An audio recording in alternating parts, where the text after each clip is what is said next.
Olá, pessoal, tudo bem? Espero que sim.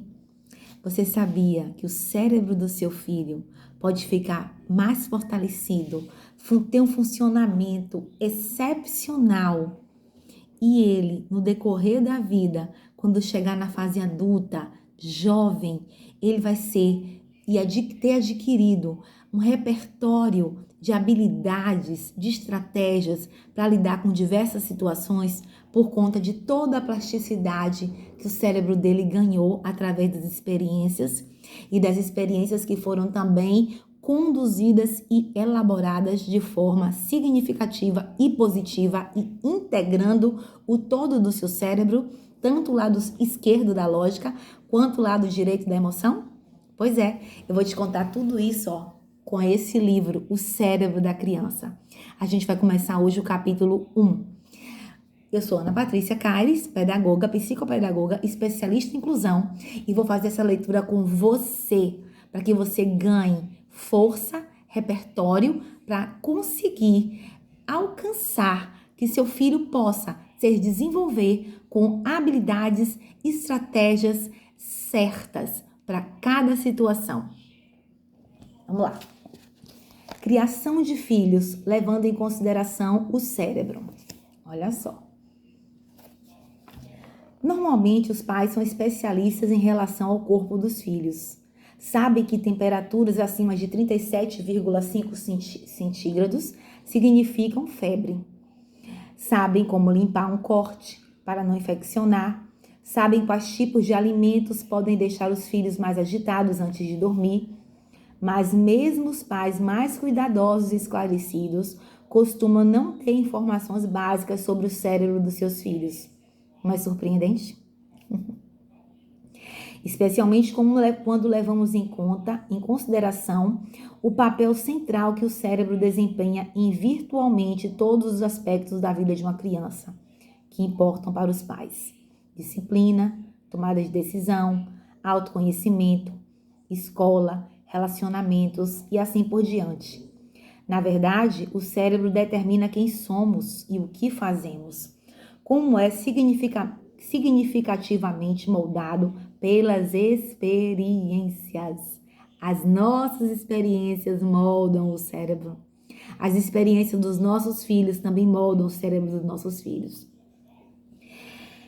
Que oferecemos como pais, as experiências, que oferecemos como pais. Saber a forma como o cérebro muda em resposta à nossa forma de criar os filhos pode nos ajudar a torná-los mais fortes e resilientes.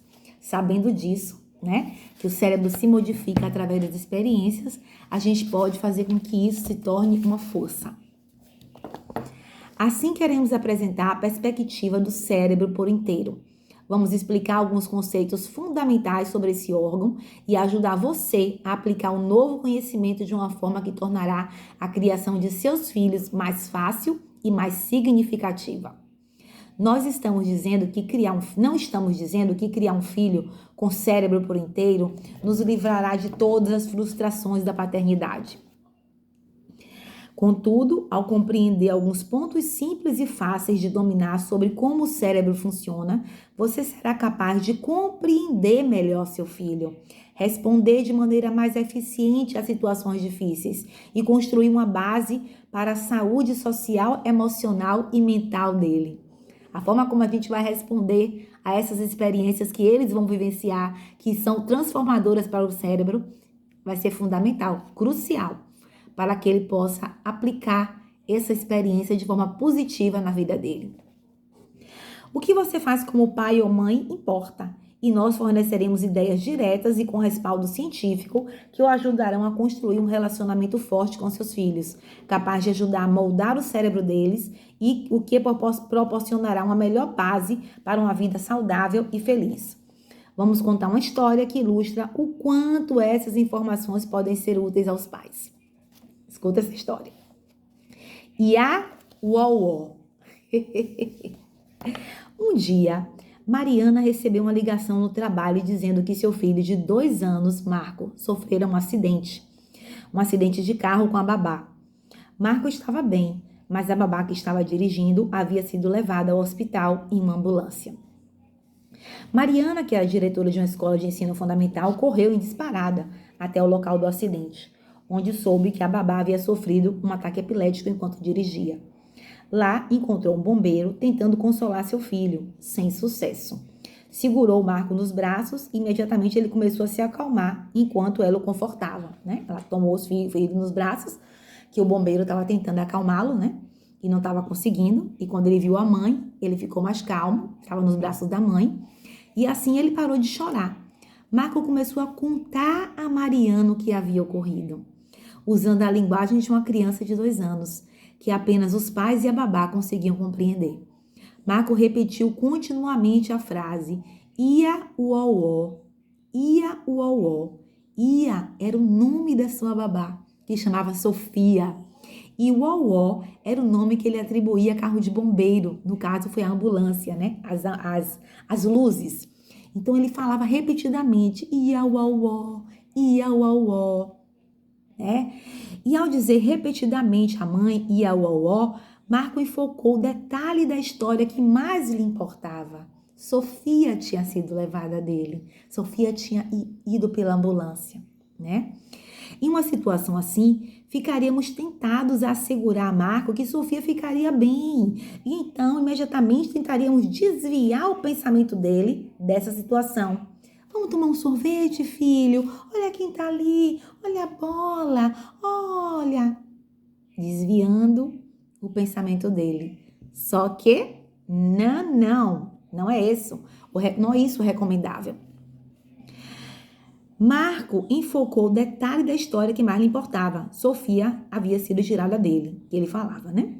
Em uma situação assim, como eu já falei, tentaríamos assegurar a tranquilidade da criança desviando o assunto. E poderíamos falar, vamos tomar um sorvete? Nos dias que se seguiam, muitos pais se esforçariam para não perturbar o filho, falando do acidente. O problema da abordagem, vamos tomar um sorvete, da abordagem de distrair, né, é que deixa a criança confusa sobre o que aconteceu e por quê. Ela ainda sente emoções fortes e assustadoras, mas não tem permissão ou ajuda para lidar com elas de forma eficiente. Mariana não cometeu esse erro, porque ela já tinha tido aulas com Tina sobre educação e criação de filhos e o cérebro e imediatamente fez bom uso do que sabia. Naquela noite, durante a semana, Marco sempre lembrava do acidente do carro e Mariana o ajudou a recontar a história. Ele disse, sim, é verdade. Ele ficava, ia uauó. Quer dizer, Sofia foi no carro da ambulância. Ele contava só essa parte, né? Que ele ficou retido no cérebro dele. Foi bem significativo para ele levarem a babá dele na ambulância. E a mãe validou. A mãe falou, sim, é verdade, Sofia, você e Sofia sofreram um acidente, não foi? E ele estendeu os braços e sacudiu, né? Imitando a convulsão que Sofia tinha tido, que foi por conta dessa convulsão que ela teve um acidente de carro. E Mariana continuou, sim, é verdade, quando ele esticava os braços, né? Ela ajudava a recontar a história para ele. E ela teve uma convulsão, é verdade. Começou a tremer, o carro bateu, não foi? E ele colava, ia uauó. E ela respondeu, é isso mesmo. O uauó veio e levou a Sofia ao médico, mas agora ela está melhor. Lembra que ontem nós fomos vê-la? E ao permitir que Marco contasse a história repetidamente, Mariano ajudou a compreender o que havia acontecido, para que ele pudesse lidar com a situação emocionalmente. Como ela sabia da importância de ajudar o cérebro do filho a processar a experiência assustadora, ajudou-o a contar e recontar os eventos para que ele pudesse processar o medo e seguir em frente com a sua rotina diária de maneira saudável e equilibrada. Ao longo dos dias seguintes, Marco passou a falar cada vez menos do acidente, até se tornar apenas uma de suas experiências de vida, ainda que importante. Como é importante, né? Esse conhecimento que a gente tem. Gente, esse livro é para todos os pais, tios. Inclusive, ele fala, né? O autor, que ele usa muito o termo pais e mães, mas que não se prendam a esses termos pais e mães.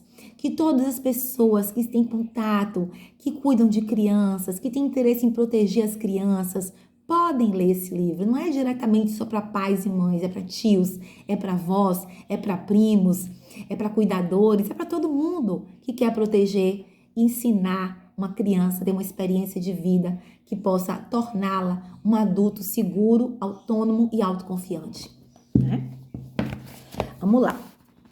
Ao ler as próximas páginas, você aprenderá questões específicas sobre por que Mariana reagiu dessa forma e por que, tanto prática quanto neurologicamente, foi tão útil a seu filho.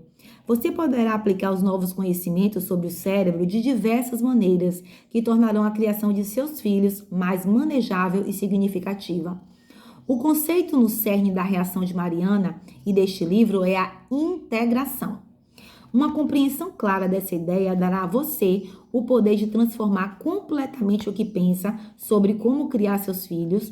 Isso ajudará a aproveitar mais a companhia deles e prepará-los melhor para uma vida emocionalmente rica e recompensadora. Aí ele vai falar aqui, ó, ainda no capítulo 1, aqui, ó, o que é integração e por que é importante a integração do nosso cérebro, né? A maioria de nós não pensa no fato de que o nosso cérebro tem muitas partes com funções diversas. O lado esquerdo, né, que é o lado da cognição, do raciocínio, e o lado direito, que é o lado das emoções, né? Vamos lá, já falei aqui. Temos também o cérebro reptiliano, além do lado esquerdo, que é o lado da lógica, do pensamento racional, do lado direito das emoções, temos o cérebro reptiliano, que nos permite agir instintivamente e tomar decisões de sobrevivência em frações de segundos. E um cérebro mamífero, que nos guia em direção a conexões e relacionamentos. Uma parte do nosso cérebro é dedicada a lidar com a memória e a outra a tomar decisões morais e éticas. É quase como se o nosso cérebro tivesse múltiplas personalidades, algumas racionais, algumas irracionais, algumas ponderadas, algumas reativas. Não é de admirar que possamos parecer pessoas diferentes em momentos diversos, né? Porque estamos usando lados diferentes do cérebro. O segredo para prosperar é ajudar essas partes a trabalharem juntas, ou seja, integrá-las. A integração pega partes diferentes do cérebro e as ajuda a trabalharem juntas como um todo. Tal ação se assemelha ao que ocorre no nosso corpo, que tem diferentes órgãos para realizar várias funções. Por exemplo, os pulmões respiram o ar, o coração bombeia o sangue, o estômago digere a comida. Para o corpo todo ser saudável, todos esses órgãos precisam estar integrados. Em outras palavras, cada um deles precisa executar suas funções individuais e ao mesmo tempo que todos trabalham juntos como um todo. Isso é integração. E é justamente essa integração que acontece no nosso corpo, que também essa integração, quando ocorre no nosso cérebro, ajuda ele a funcionar de forma eficiente e saudável. Trabalhando juntos, né? De forma coordenada e equilibrada, as duas partes do cérebro, a esquerda e a direita. É isso que a integração faz. Ela coordena e equilibra as regiões separadas do cérebro que conecta.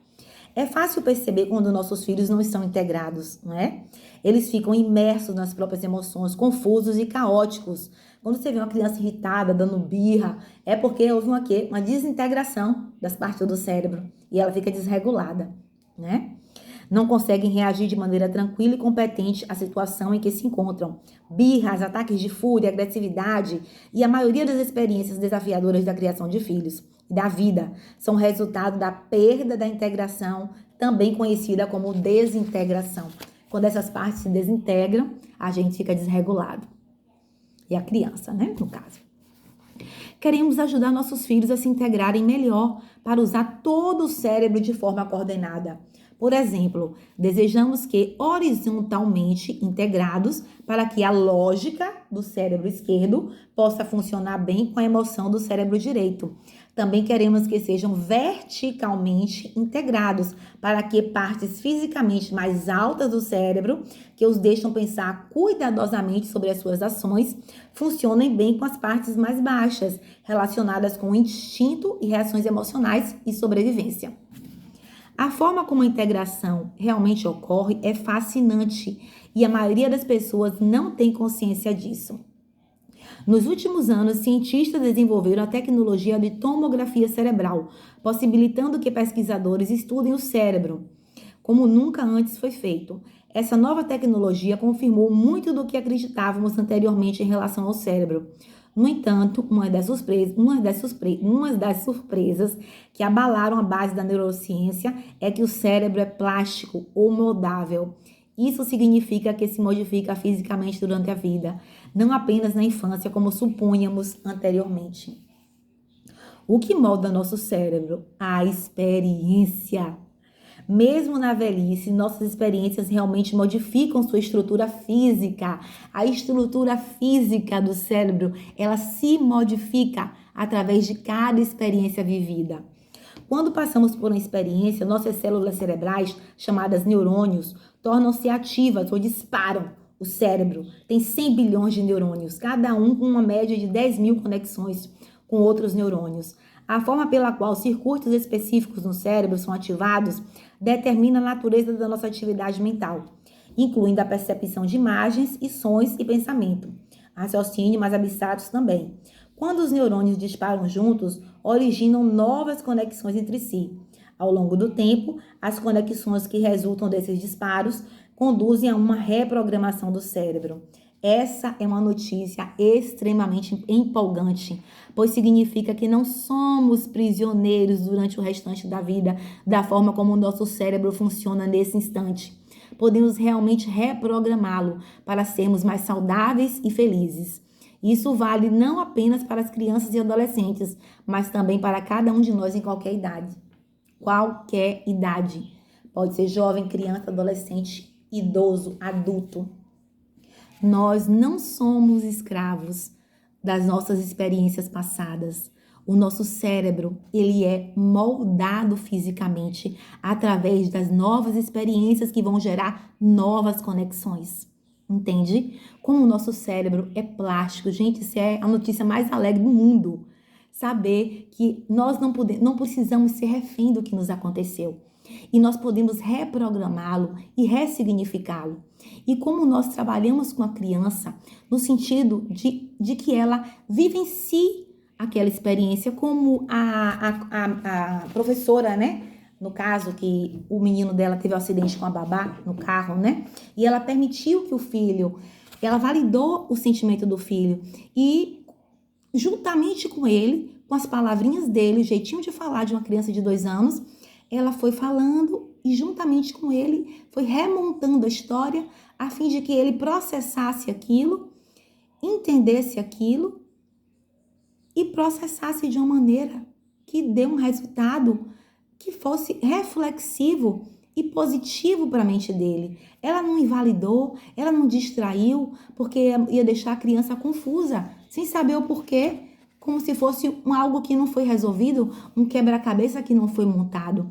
E quando ela senta com ele e reconta a história juntamente com ele, ela fortalece, ela valida aquela experiência e ela torna significativa para ele, ela deixa ele liberar aquela emoção negativa que estava presa no corpo, que ele sentiu, né? Olha como esse livro é fascinante, O Cérebro da Criança. A gente está estudando hoje uma parte do primeiro capítulo, certo? Ainda não acabou o primeiro capítulo, ainda temos mais 2 páginas. A gente vai ficar aqui nessa parte, né? Isso vale não apenas para crianças e adolescentes, mas também para cada um de nós em qualquer idade. A plasticidade cerebral. Espero que você esteja gostando, viu? Da nossa série sobre o cérebro da criança. A gente vai continuar na próxima semana, continuando com o primeiro capítulo. A gente já fez a introdução. Se você não viu, vá no vídeo anterior sobre a introdução e também assista o vídeo e compartilhe a sua experiência, tá certo? Se você gosta do canal Incluir Educar, se inscreva no canal, compartilhe, dê o like para que esse vídeo possa atingir mais pessoas e esse conhecimento se propague, porque esse conhecimento é vida, gente. É vida, é transformação, tá certo? Fiquem com Deus, um beijo, conto com vocês e até a próxima. Se gostou, compartilhe e comenta aqui suas dúvidas, tá certo? O que vocês querem saber sobre o livro O Cérebro da Criança. Um beijo e até a próxima.